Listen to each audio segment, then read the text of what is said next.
ایک بھائی نے فرمایا کہ یہ جادو ٹونے کا کوئی ایسا اسلامی طریقہ بتا دے جس سے پتہ چلے کہ یہ جادو ٹونا ہو گیا ہے، اسلامی طریقہ کیا ہے؟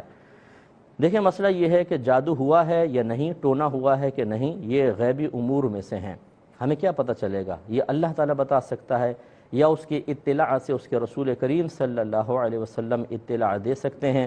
ان کے علاوہ کوئی بھی نہیں بتا سکتا کہ واقعی ہوا ہے کہ نہیں۔ ہاں ظنیات ہیں، جیسے مختلف عامل حضرات ہوتے ہیں، وہ حساب کتاب کر کے کہتے ہیں بھئی ہمارا ظن ہے کہ شاید آپ پر جادو کروایا گیا ہے، ایسے آثار تو نظر آ رہے ہیں۔ تو یہ آثار سے کچھ مطلب یہ کہ ہو سکتا ہے کہ کوئی نتیجہ مرتب کر لے، لیکن اگر آپ یہ پوچھنا چاہتے ہیں کوئی ایسا اسلامی طریقہ کہ مجھے 100% پتہ چل جائے کہ واقعی جادو ٹونا ہے یا نہیں، اور پھر یہ بھی خواہش ہوتی ہے کہ کس نے کروایا ہے یہ بھی پتہ چل جائے، یہ یاد رکھیں کوئی بھی نہیں بتا سکتا۔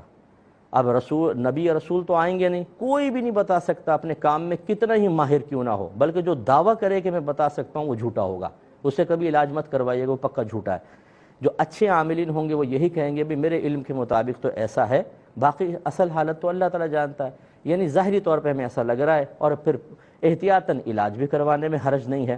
لیکن ہم کسی کی اطلاع کو سب سے پہلے یقین کے درجے پہ لاتے ہیں، جیسے 100% معاذ اللہ وحی نازل ہو گئی ہے، اور اس کے بعد اس پر عمل کی بنیاد بھی رکھتے ہیں کہ مثلا اگر اس نے اشارہ کر دیا پھپھی، خالہ، تایا، بس ساری زندگی ان کا بیک آؤٹ ہو گیا، ان سے ملاقات نہیں کرنی۔ ارے بھائی آپ کو کیا پتا کہ واقعی انہوں نے کروایا کہ نہیں کروایا؟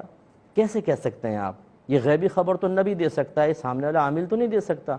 تو اس لیے جو غلط قسم کے عامل ہوتے ہیں جن کا مقصود صرف جیب سے پیسہ نکلوانا ہوتا ہے، وہ ایسی شیورٹی کے ساتھ ذکر کرتے ہیں تم پہ جادو ہے، فقیر کو بڑا تجربہ ہے جی، جادو ہے آپ پر، اور یہ تک بتا سکتا ہوں ددیال کی طرف سے ہے، اور یہ بتا دوں گا کہ عورت نے کیا ہے، اور یہ بتا دوں گا چھوٹے قد کی ہے۔